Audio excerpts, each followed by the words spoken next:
Om Tvameva Mata cha Pita Tvameva Tvameva Bandhuscha Saka Tvameva Tvameva Vidya Dravinam Tvameva Tvameva Sarvam Mama Deva Deva Sri Dakshinamurti Sudeshi Kendram Dvaipayanam Sutrakratam Munindram Sri Shankaram Bhashyakritam Yatindram Maddeshi Kanchapi Namami Vidyai Om Namo Brahmadibhyo Brahma Vidya Sampradaya Kartrubhyo Vamsa Rishibhyo Mahatbhyo Namo Gurubhya Sarvopa Plavarahita Prajnana Ganha Pratyagarto Brahmaivahamasmi Om Prapanna Parijataya Totra Vetraikapanaye Jnana Mudraya Krishnaya Gita Mrtaduhe Namaha.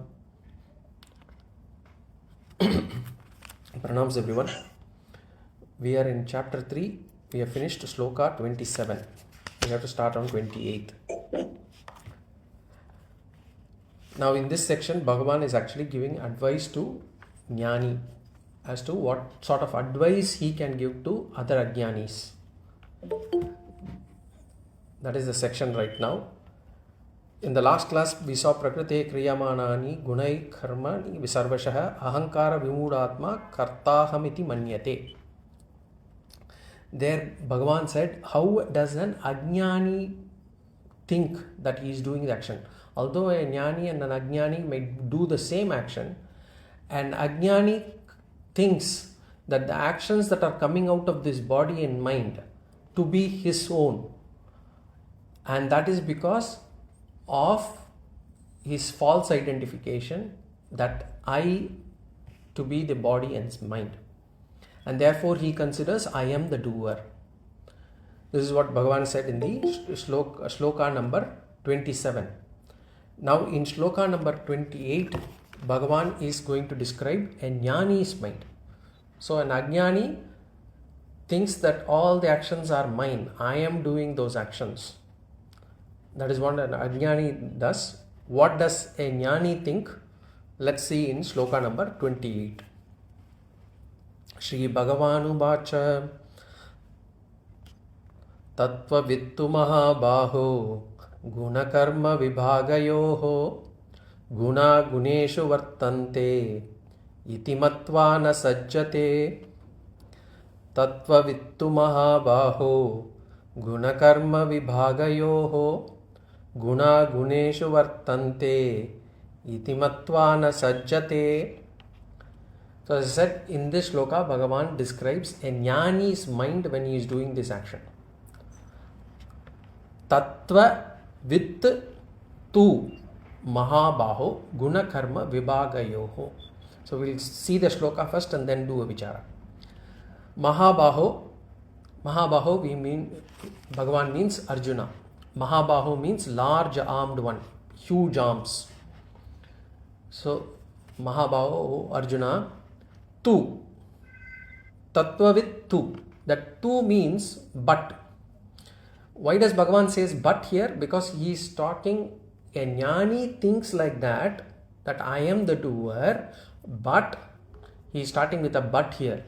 So Bhagavan is separating this Jnani from an Ajnani thinks that he is the doer in the previous shloka. Now he is saying, how does a Jnani is going to think?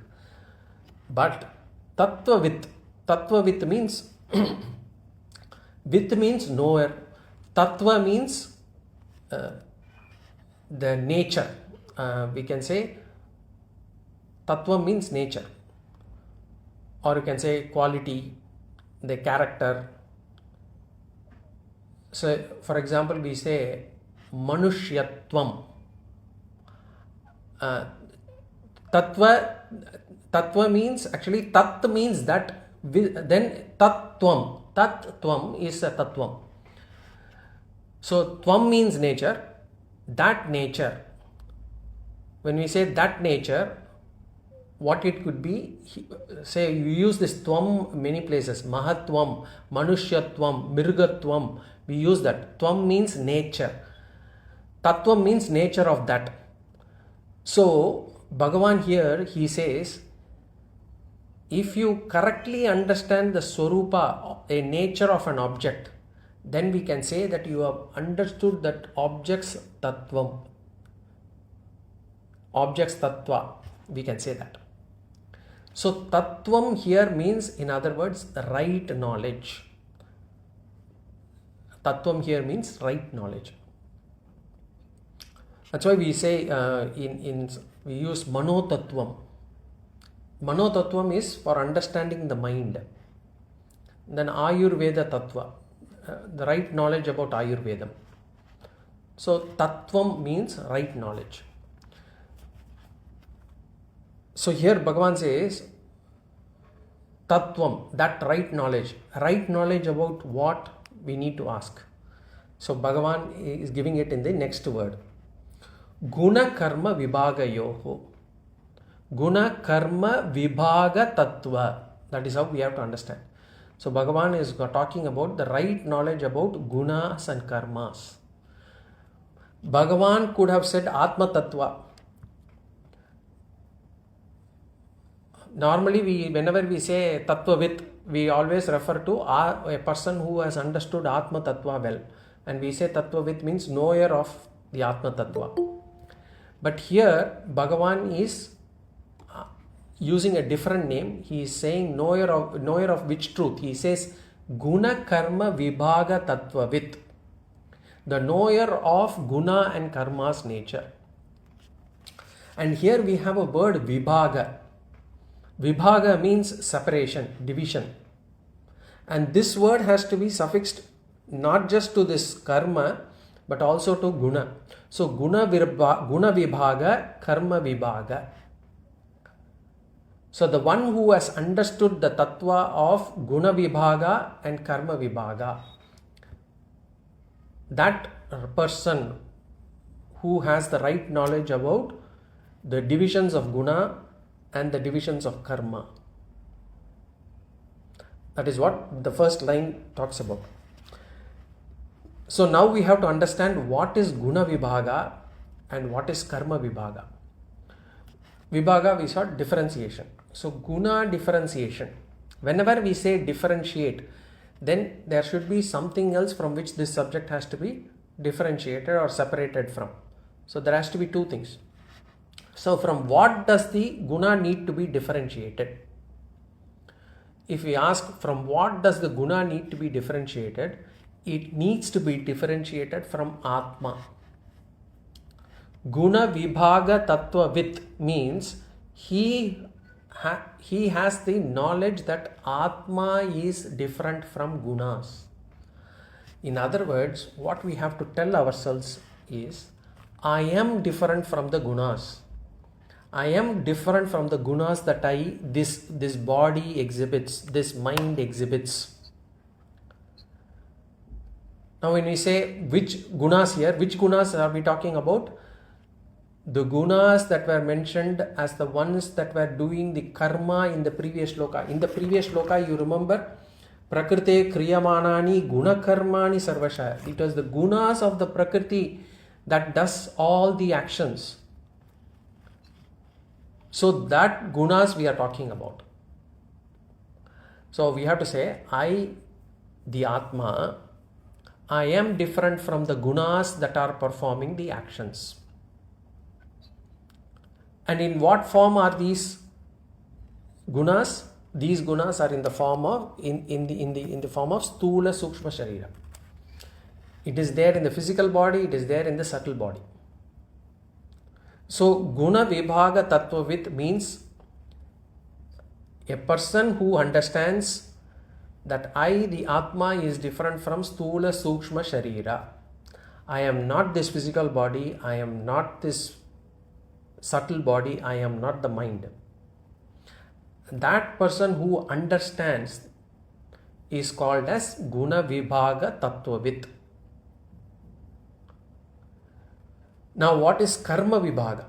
Now this is easy because the karma means the actions of the respective gunas. So if a stula sharira has a guna, then the action of that guna through that stula sharira is called as karma.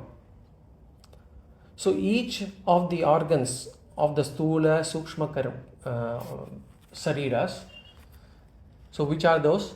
You have these karmendriyas, these jnanendriyas, and then the manaha. All these organs, they all perform actions.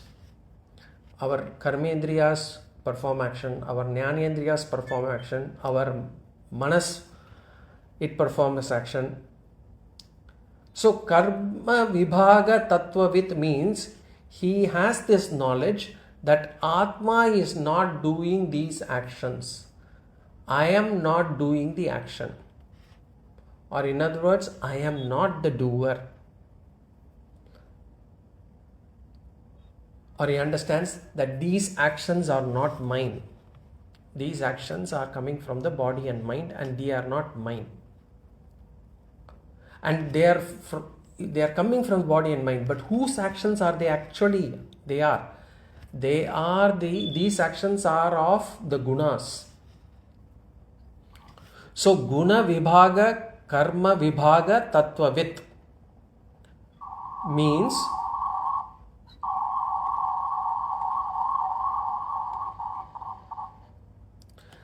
Guna-Karma Vibhaga tatva-vit means he understands that the gunas that belong to the bodies and the actions that arise out of them are not from me.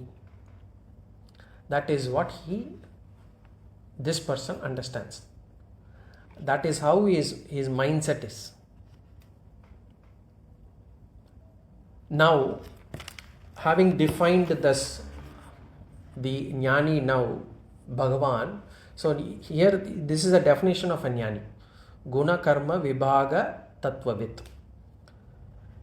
Now he has defined this Jnani. Now in the second line, Bhagavan reveals what will be the Jnani thinking when these actions are being performed by the body. Remember, a Jnani, when you look at a Jnani, he too would be looking as if he is performing those actions. But what will be his mindset? What will be his thought process? That Bhagavan is explaining in the second line. And that's because we always want to know what is in other people's mind. There is always this curiosity. And we want to even gossip about what the other person thinks. But having said that, we ourselves in our mind, we have so much of dirt and rubbish in our mind, but we don't want others to know about that. Forget others knowing about what is in our mind. We ourselves, we do not want to acknowledge the kind of rubbish that we have in our mind. We do not want to acknowledge it. But typically we always have this curiosity of wanting to know what others think of, what others are thinking, what do they have in their mind. So here Bhagavan is giving us a sneak peek into a Jnani's mind. When a Jnani is in the midst of action, when the Jnani's body is immersed in action in this world, what will he be thinking? And this line is important, the second line. guṇeṣhu vartante iti matva na sajjate. Guna vartante guṇeṣhu. Guna vartante guṇeṣhu. Guna means gunas, vartante, they function or they remain. Where? Guṇeṣhu, among gunas. So the gunas remain among gunas. The gunas function among gunas. Seems so confusing. It's not very easy to understand because Bhagavan has used two gunas. Gunaha, first guna means, here it means the body, mind and intellect. The sharira, manas, buddhi. Body, mind, intellect. The first guna refers to the body, mind, intellect. Vartante means function or remain. Guṇeṣhu means among gunas. Here the second gunas, they mean the respective sense objects. Sense objects, which means the world around us. So the guṇeṣhu vartante, guna vartante guṇeṣhu means the body, mind and intellect remain or function among the self among the sense objects, various sense objects. That is how it has to be understood. For this, we'll do a small vichara. See, the Maya is the one that has actually manifested itself as this Jagat. This Prapancham we say Jagat. This is nothing but Maya. The entire universe is a manifestation of just one Tattva, one Maya Tattva. The entire world has come out. We have to listen carefully here. Only then the subtlety behind this will come out. We'll be able to understand. Now, for this one Maya, from this one Maya, if everything has come up, if that is the case, should we not group this into one category, or should we group this into multiple categories? Ideally, these should have been put under one category only.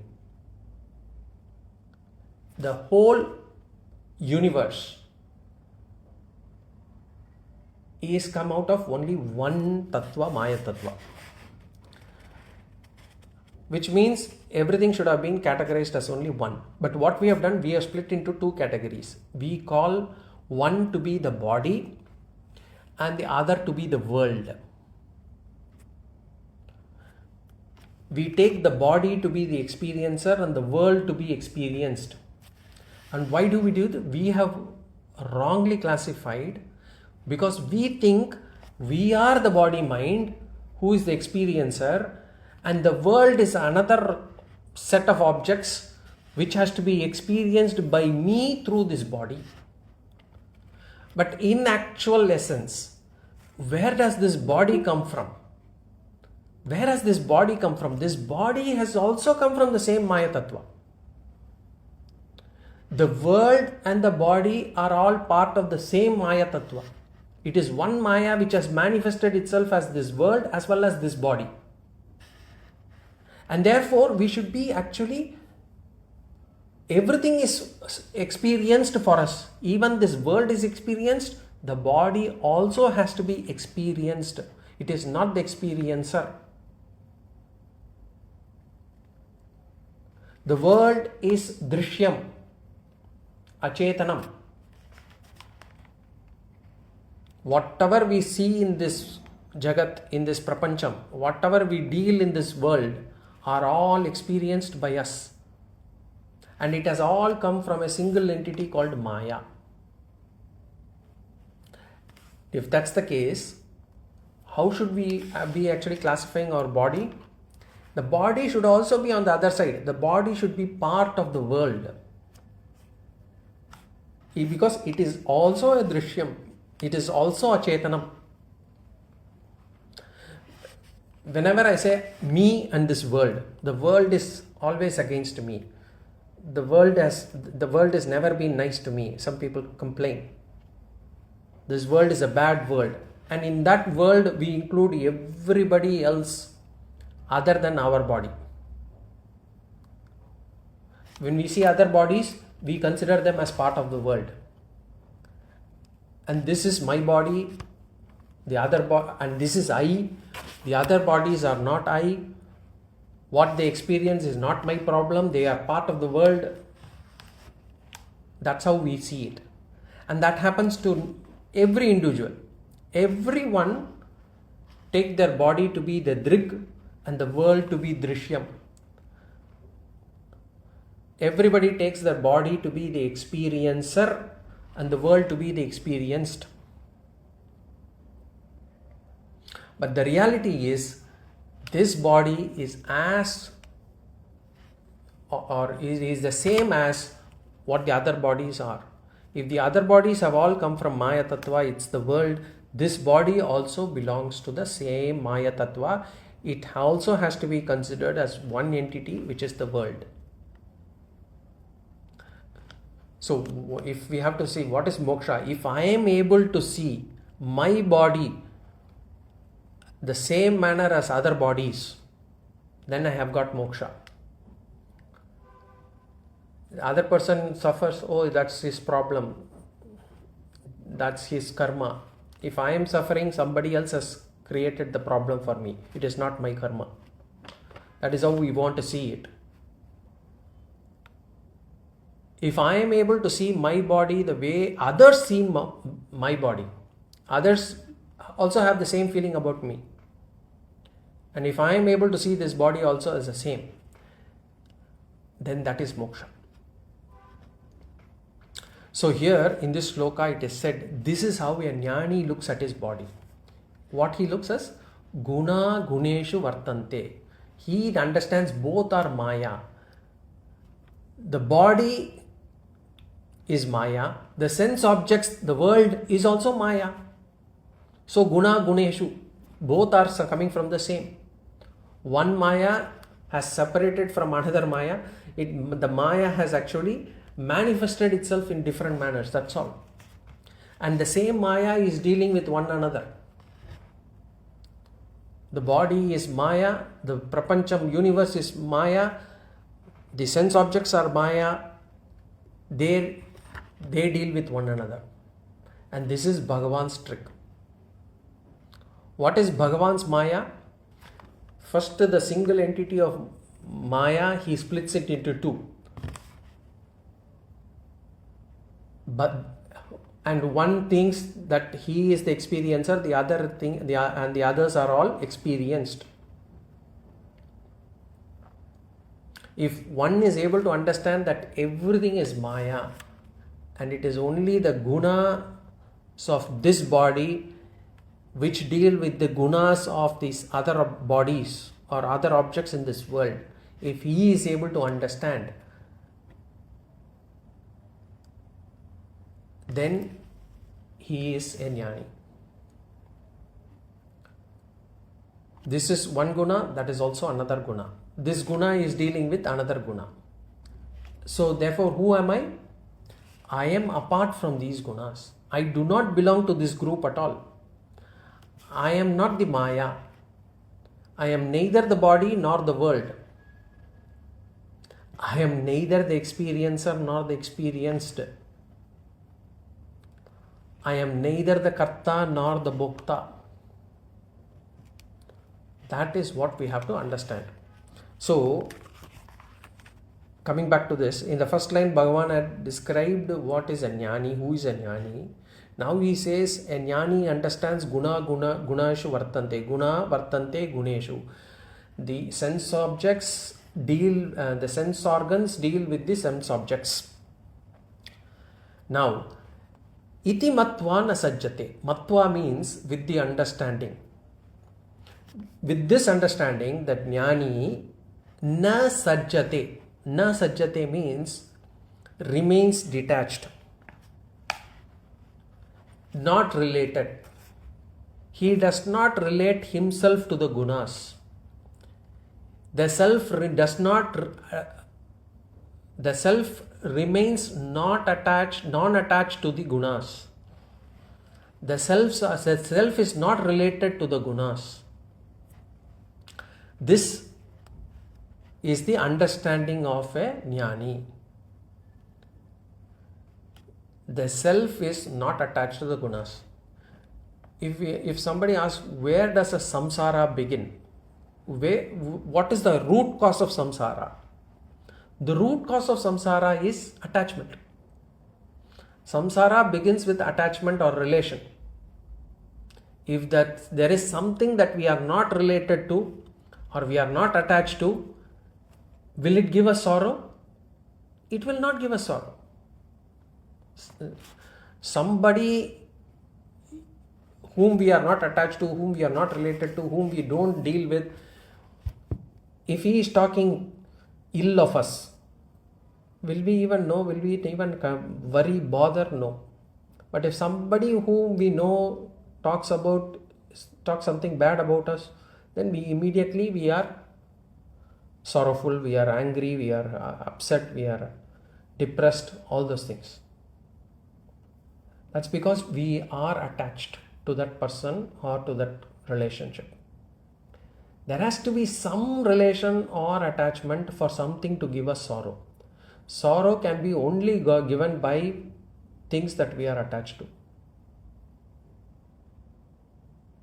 So in other words, if we have to remove sorrow, we will have to remove attachment. So here, a Jnani is asangaha. Jnani knows everything that there is a manifestation. This is the whole world is a manifestation of Maya, including this body, and I am not that. He understands I am the substratum of that. I am the witness principle. I am the Sakshi Chaitanyam.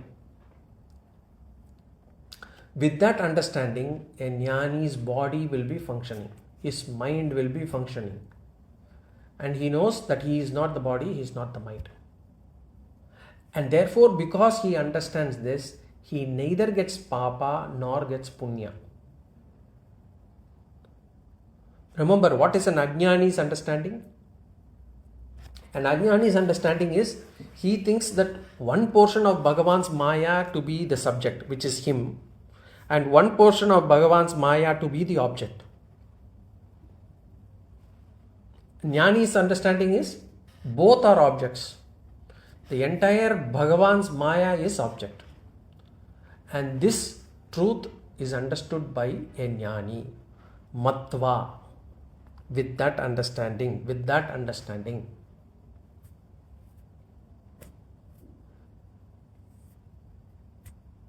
That is why this jnana is sometimes difficult. Why? Because it is almost against Srishti. Srishti means the creation principle. Now, Bhagavan has created this universe with all samsaris. Anybody who is born in this world is a samsari.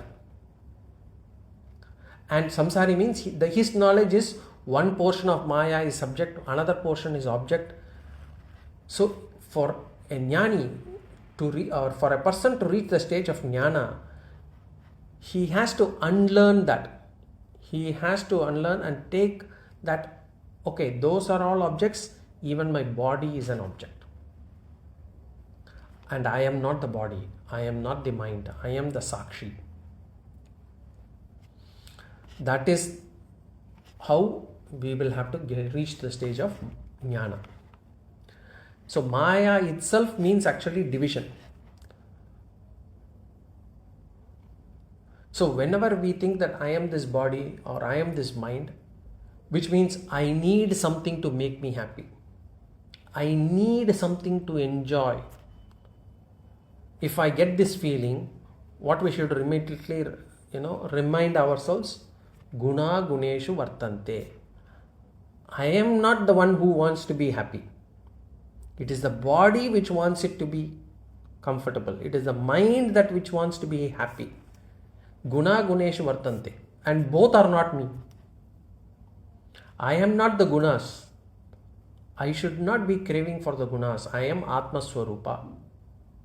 This knowledge is with Jnani. So gunas, as I said, they are deep. Bhagavan has dedicated an entire chapter for gunas, chapter 14.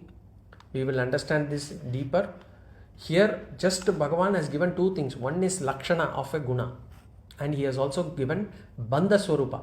Bandha swarupa means attachment for each of these gunas. In the 14th chapter, this will be all dealt in detail, including how to transcend these gunas.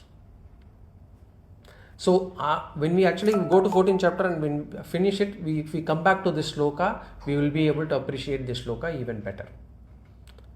So in short, what does it say? Gunas are going towards gunas. They are all belong to the same category. So whenever the body goes towards the world, both of them belong to the same category. I am the atma. I don't go towards any other. And that knowledge is held by a Jnani. And hence he does not get attached or bound by anything in this world. Guna-guṇeṣhu vartante iti matva na sajjate. A Jnani remains detached with the understanding or knowledge that the gunas, sense organs function among gunas, the sense objects. A Jnani remains detached And he looks at everybody and every mind from universal law. And therefore the Jnani, because it is all part of all Maya, it's the same thing. A Jnani does not protest against any event in life. He will not protest against old age. He will not protest against death. He will not protest against any separation. He will gracefully accept everything. Health deteriorates, he will accept it. Body paining, accept it. Death, accept it. So this acceptance without resistance is called Jivan Mukti. What is Jivan Mukti? Acceptance without resistance, without grumbling, without complaints. Bhagavan says, iti matva, with this knowledge, with this objectivity, with this in mind, na sajjate. A Jnani remains detached. Now we'll go to Sloka number 29. Prakrite guna sammudaha sajjante guṇa-karmasu tāna kritsna vidho mandan kritsna vinna vichalayet. Prakriter guna sammudaha sajjante guṇa-karmasu tāna kritsna vidho mandan kritsna vinna vichalayet.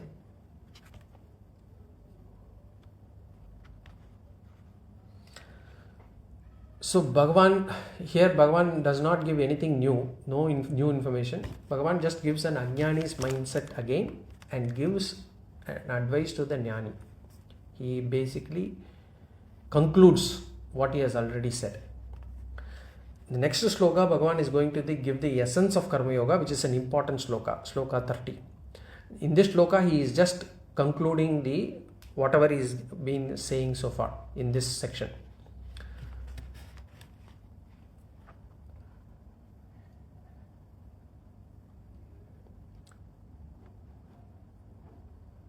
So, what about Jnani? A Jnani is clear that it is the gunas which actually work with the gunas. We have already seen that. Now that Bhagavan is saying, Prakriter guna sammudaha sajjante guṇa-karmasu. Bhagavan is basically repeating it. Prakritis, mayas, prakrite, gunas. Guna sammudaha. Sammudaha means who are deluded by them. Prakriter guna sammudaha means mudaha we already saw. Sammudaha means delusion. Those who are deluded by the gunas of Prakriti, that is those who are deluded by sattva, rajas and tamas gunas, sajjante. The Jnani does not get attached, whereas these people, they get attached. Sajjante. They get attached to what? Guṇa-karmasu. They get attached to gunas and actions. Who are these people? Ajnanis. How is an Ajnani referred here? Prakriter guna sammudaha. Those who are deluded by gunas.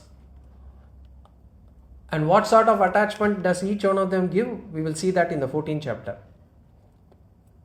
Here in this sloka, the word guṇa-karma refers to, as I said, the sharira, the body, the organs and the actions. Karma. Karma means the actions of the body. And which means they are all attached to the actions of the body. They are attached to the body, they are attached to the actions of the body. This is my body, I don't want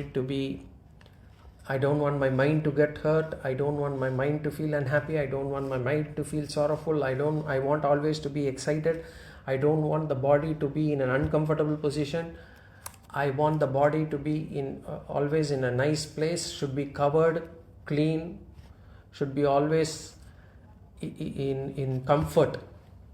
It should not get it should not have any discomfort, disattachment. So Bhagavan basically in first line, Prakriter guna sammudaha sanjante guṇa-karmasu, he basically repeats what he said in the Sloka 27. that we saw.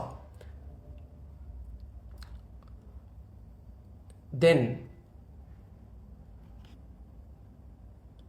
who are these people? These people who are attached, they are, as Shankaracharya said in Bhajagovindam, Balastavat krida sakta tarunastavat taruni sakta vriddhastavat chinta sakta. So they are the people who get attached at different stages with different things. So when they are young and during childhood, they are attached to playing. Tarunastavat taruni sakta. So when they are young age, they are attached to the opposite gender. Then vriddhastavat chinta sakta. Once they enter old age, then at that point of time they have lot of time, but physically they cannot be active, so they do not get attached to playing, and a lot of things have also gone by in their mind, and therefore they are attached to worry. Vriddhastavat chinta sakta. So they are always attached to body and their actions. And these are the people, that's why I have earned this is my money, this is my wealth. What is the reason for saying all these things? Sammudaha. Delusion is the reason. Whenever people claim this is mine, I have got it, it means they are speaking out of delusion. And at that point of time, if we try to fight with them and say, no, it is mine, then we are what we are? We are also sammudaha. We are doubly deluded. So this is how the world operates. That I am this action, this belongs to me, this is mine. Many of the court cases today are only about deciding, or a fight between this is mine, no, this is mine kind of things. This is how the world operates. This is prapancha. So what is the lesson here? After studying Bhagavad Gita, our job is not to change the world. Our job is not to reform the world. It will not work. This Bhagavad Gita is about atma jnana. It is about how can I attain moksha? How can I save myself from this samsara? Of course, whenever we are talking to others, we can share some dharmic concepts, preach them on all those things. Because in fact, there cannot be a world where dharma alone is there. The world is a combination of pairs of opposites, or it's a collection of pairs of opposites. So if dharma is there, adharma will also be there.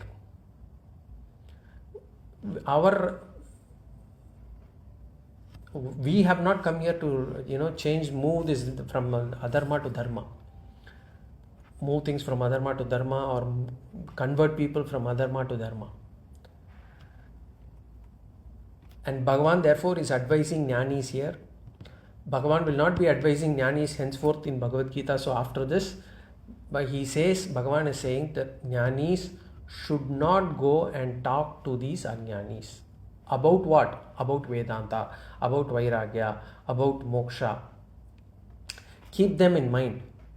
Do not forget, but don't talk to them. You remember already he said in Sloka 26, Na buddhi vedam janayet ajnanam karma sanginam joshayet sarva karmani vidvan yukta samacharan. Now here Bhagavan says in this second line, Tan kritsna vidho mandan kritsna vinna vichalayet. Bhagavan is giving some adjectives for this Ajnani. Tan means who are those? The one who are mentioned in the previous lines. The one who are deluded by gunas.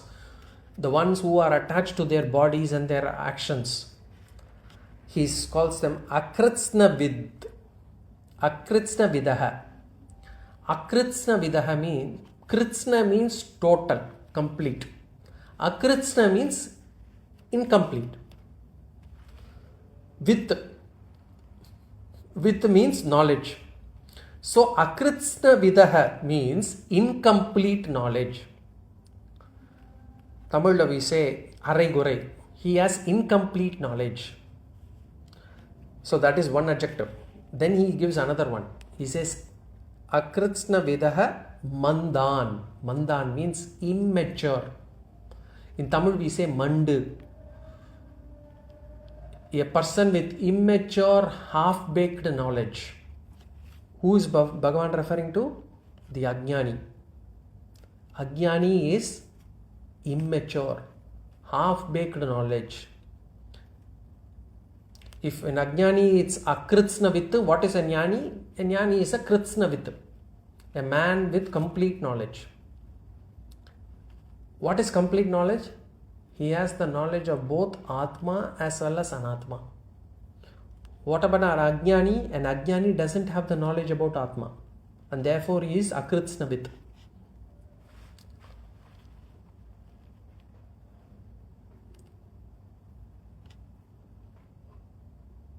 Some people have this feeling that, I should only know atma.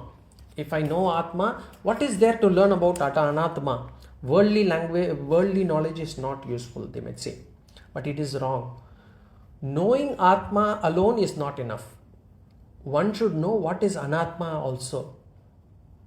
And what should we know about this anatma? The thing that we should know about anatma is, it is mithya. We should clearly understand that anatma is just an appearance. It is not real.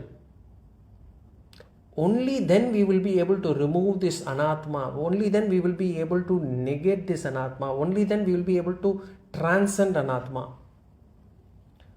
So kritsna-vit means one who has understood both atma as well as anatma. When you say complete knowledge, he understands all, we should not ask whether he understands physics, chemistry, maths and all. He has understood the tattva of both atma and anatma. This world has only two things, atma and anatma. And this anatma is mithya. It's come out of Brahman. It is an appearance. And therefore he has understood Brahman. Brahman is the source, or that's the only thing in this world. And the Brahman is the one which appears as self. The Brahman is the one which appears as Ishvara. The Brahman is the one which appears as this Prapancha also. So this person, akritsna vidamantan, Bhagavan talks kritsna vinna. He is talking about the Jnani. A Jnani vichalayet. Na vichalayet. Kritsnavit na vichalayet. Na vichalayet. This Jnani should not unsettle an Ajnani. He should not confuse the Ajnani. He should not talk about Vedanta, Moksha, Vairagya to an Ajnani. He should only preach Dharma. And that too only if the other person requests or asks for. So in other words, the Sloka meaning is, a man of complete knowledge should not unsettle or confuse those immature people of incomplete knowledge. This is what it means here. Now, in the next Sloka, Bhagavan is going to talk about the essence of Karma Yoga, which is an important Sloka. Let's see, Sloka number 30. Mayi sarvani karmani sanyasyad atma chetasa nirashir nirmamo bhutva yudyasva vigadachvaraha. Mayi sarvani karmani sanyasyad atma chetasa nirashir nirmamo bhutva yudyasva vigadachvaraha. So as I said, it's an important sloka. The entire Karma Yoga is summarized in this sloka. And with this sloka, Bhagavan will end the definition of Karma Yoga. After this, he will do a stuti of Karma Yoga. He will praise Karma Yoga. He will speak the glory of Karma Yoga. So, what have we seen so far? Bhagavan started with Karma Yoga in this chapter.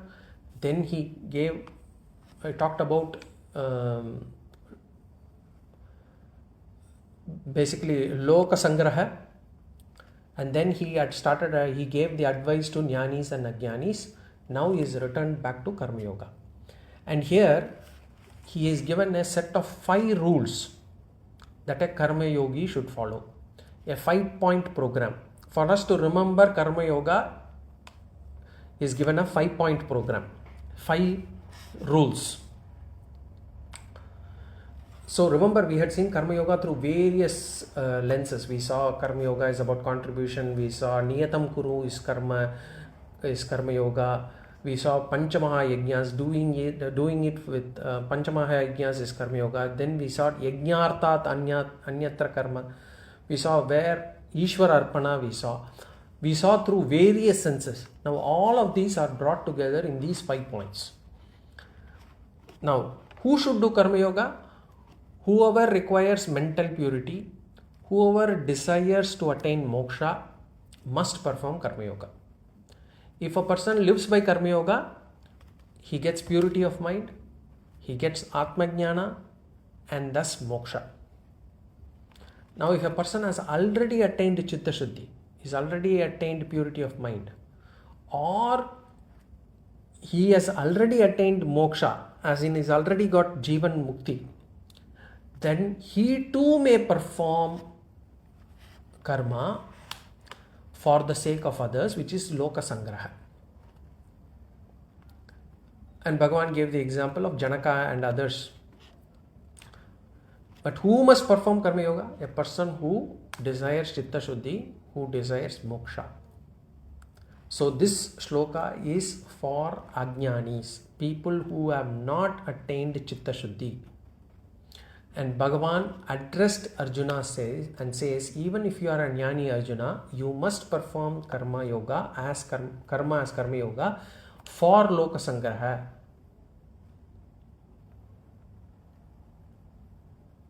It is Abhyupeda Vadam, we say. Yeah. Arjuna is not a Jnani. But Bhagavan says, even if you are, you will have to do this. And it's a 5-fold discipline, as I said.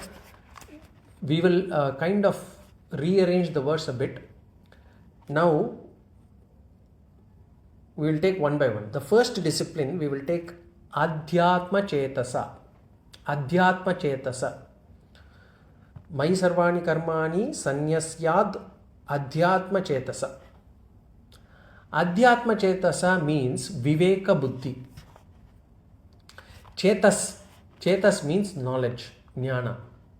Chetas means buddhi. Here in this context it means jnana. Adhyatma jnana. Knowledge about atma. Atma jnana. And Adhyatma Chetasa means Atma, knowledge about Atma, knowledge about spirituality means, Shankaracharya's comments on this is, he says is Viveka Buddhi. The first condition to be a Karma Yogi is to have a Viveka Buddhi. Viveka Buddhi means what? The right knowledge, right discrimination. That is the first condition. And what do we mean by discrimination? We have seen many times about Viveka in many places. Quickly summarize. The knowledge that the action will not bind me. It is not the action that binds me. It is the attitude that I have on the action that will bind us. Papa or punya is not determined by the action. Papa or punya is determined by the attitude behind the action. I gave multiple examples for this. Suppose somebody pushes another person in the road. The person falls down and gets hurt, injured. But it is the action but result in punya, because that person could have helped the other person from avoiding a traffic accident. So there could be, the action does not matter, the result does not matter, only the attitude will decide whether it is papa or punya. So these things we'll have to remember, keep remembering. It is the attitude which determines papa or punya, it's not the action. The second thing we have to remember is action does not bind us, it is the attitude that I have on the action that will bind me. This is the first Viveka. Another, this action attitude we already saw. Two persons can die in the hands of two different persons. One could be a robber, another could be a doctor. A robber gets papa, whereas a doctor gets punya. Because it is not the action that matters, the result that matters. What matters is the attitude. The sukshma bhavana behind the action that determines papa or punya. This is the first viveka. To know that with what attitude I am performing an action. Rather than to know what action I am performing. I have to give importance to the bhavana. This is the first viveka. Second viveka that I have to have is, only if I live by karma yoga, life will be proper and peaceful. The cosmic cycle will be complete only if I live by karma yoga. Therefore, karma yoga is my duty. This is something that I must perform. I should have that mindset. I should never have this feeling of enjoying something for free. Some people would like to get as much as possible from the others without giving too much, and that they will think themselves to be smart. But Karma Yoga is against that principle. It says, whatever I attain, there should have been something from me that should have gone out of mine. I should not be a consumer. I should be a contributor. That is the second viveka that I should have. The third viveka that I should have is astika buddhi. Astika buddhi means belief in karma, that Bhagavan is karma phala dhata. Whatever I do is all being watched by Bhagavan, and whatever I get is the result of my past actions and attitude. That I should have firm, clear belief / understanding. So these are the three viveka buddhi that one should have. And those three buddhis are combined in a single word, adhyatma chetasa. Adhyatma chetasa means if a person has to perform karma yoga, he must have the knowledge behind the principles of karma yoga, especially on the principle that the attitude determines the sadhana and not the action, and that what we do is more what we do is less important than how we do it. So the first discipline is, one must get involved in karma yoga with that knowledge, viveka buddhi. We can discuss a lot on this, but we are not going to go in detail. We have already discussed in the previous classes. Now that's one. The second discipline is Mayi sarvani karmani sanyasya. Mayi sarvani karmani sanyasya. Sanyasya. What does this mean? This is nothing but Ishvara Arpana. Dedicating to Ishvara. Mayi means at my feet. Bhagavan, remember, Bhagavan is talking here.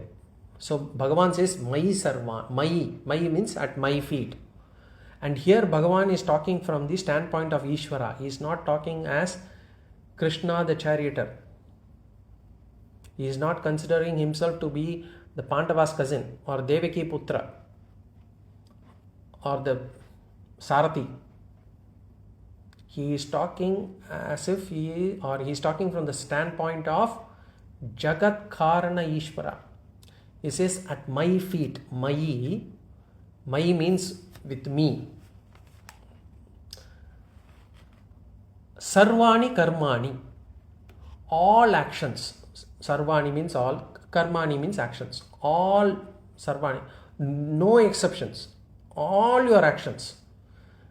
When we say all actions, whether it is Laukika, Vaidika karmas, whether it is personal actions, professional actions, from waking up in the morning till sleeping,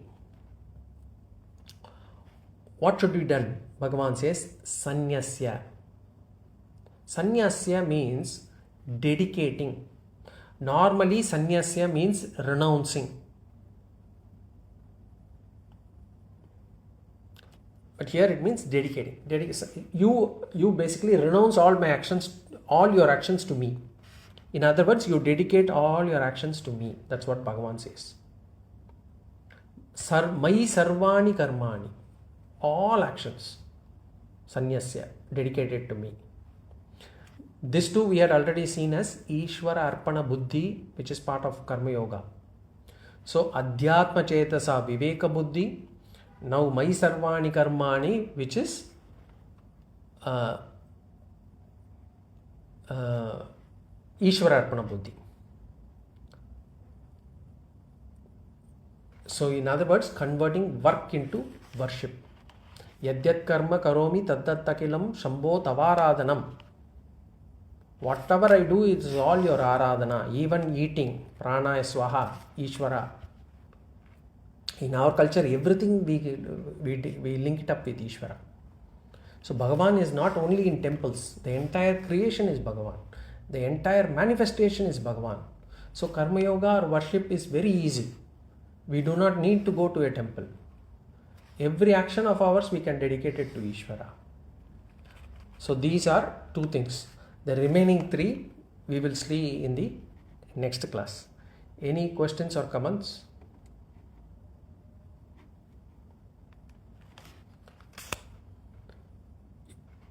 If not, we will see again in the next class.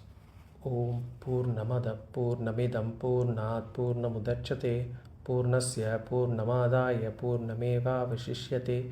Om Shanti Shanti Shanti. Hari Om Shri Gurubhyo Namaha. Hari Om. Hari Om. Hari Om. Hari Om.